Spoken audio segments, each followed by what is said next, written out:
Welcome to 50 Ways to Succeed at Work, where you hear stuff about ways to succeed even the most well-intentioned colleagues, advisors, careers officers and HR departments may never get around to mentioning.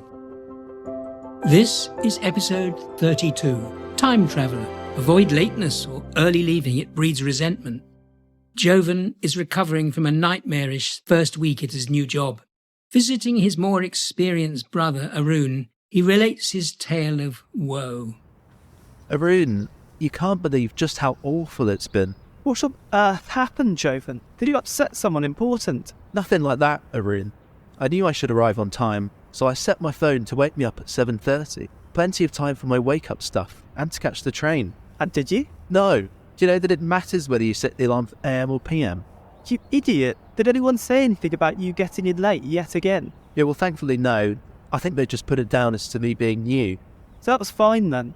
What happened next? Well, the next day, my alarm went off correctly, and it was time to catch the train, but it was cancelled, and so was the next one. Thankfully, nobody said anything when I arrived about 2 hours late. Oh, please don't tell me, Jovan, that it happened again. Well, yeah, it did. You see, I set my alarm for 6 o'clock, and, I half sleepwalked to the station and got on the train okay. The trouble is, I fell asleep and missed my stop. That is dreadful. Did they fire you? Yeah, well, not quite, luckily. I was 30 minutes late getting to my desk, so I realised that I must do something drastic. I went to speak to Jerry, my supervisor, and I explained to him what had happened. And? I was explaining everything that had happened, and he stopped me. He handed me the sheet of paper and he asked me to look at it.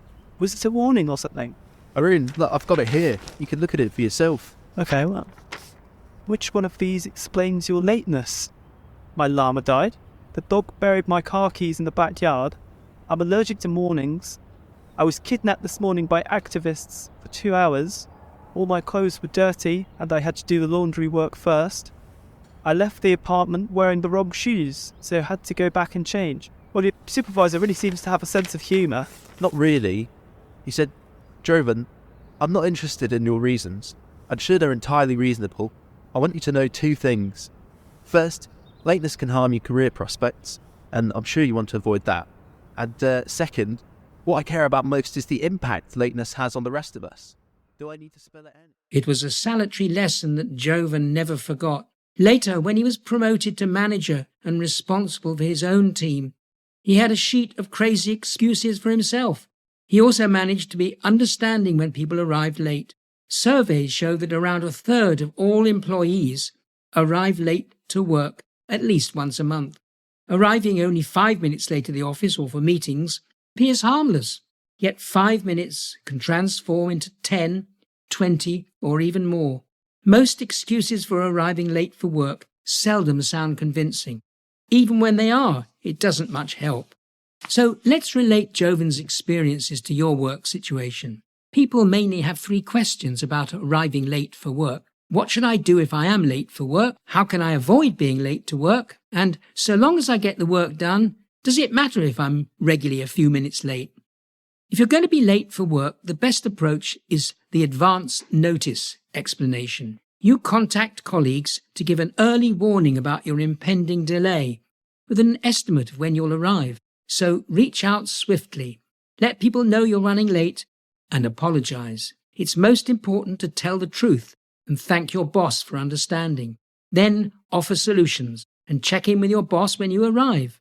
Don't sneak up to your desk as Jovan did and hope that nobody notices your lateness. Finally, tackle your everyday responsibilities immediately to be seen hard-working and making up for lateness. Of course, all this can change if you work from home. Showing up late, for example, to go online is less forgivable. So is looking half asleep or messily dressed. Next, how can you avoid being late in the first place? We can reframe this as, do I care if my arrival affects my chances of success? If the answer is yes, then it's time to consider this whole issue. Lateness is a form of disrespect. You may not mean it, or as Jovan found, you may not be entirely to blame. Yet your lateness tells others that your time is less important than mine. Lateness is a form of abuse and can indeed hurt your career prospects. Try writing down a list of those affected by your lateness and how. Even viewing such a list can be a chastening experience. Adopt new strategies to counter any danger of lateness. For example, lay out your clothes and shoes ready for the next day before bed. Seek help from a partner or a friend who has permission to prompt you to leave for work on time. This can help sharpen your time handling. Finally, if you get the work done, does it matter if you're regularly a few minutes late? Most employers are typically lenient if a worker is late occasionally. Nearly 30% of employers have no problem with a rare late visit if it doesn't become a pattern. Better still, around a fifth don't care what time you arrive so long as you finish your work.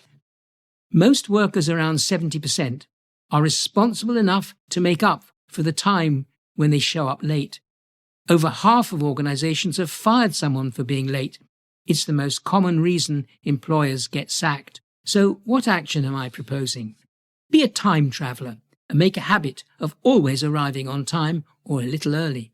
Where lateness matters, assume the critical tasks will take longer than you first thought.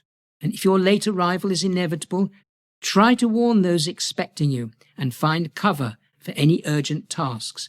And my takeaway from all of this? Avoid any possibility of acquiring a reputation for abusing other people's time.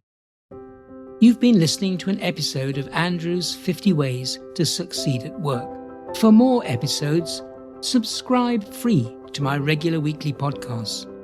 You can catch up on past ones at the 50ways.site, where you can also become a foundation member with access to e-learning units, further reading links, and the forum, where you can ask questions, share problems, and join a growing community of people who seriously want to succeed at work. Now there's a new book and an audio version called, you guessed it, 50 Ways to Succeed at Work. Buy it at Amazon or the 50ways.site.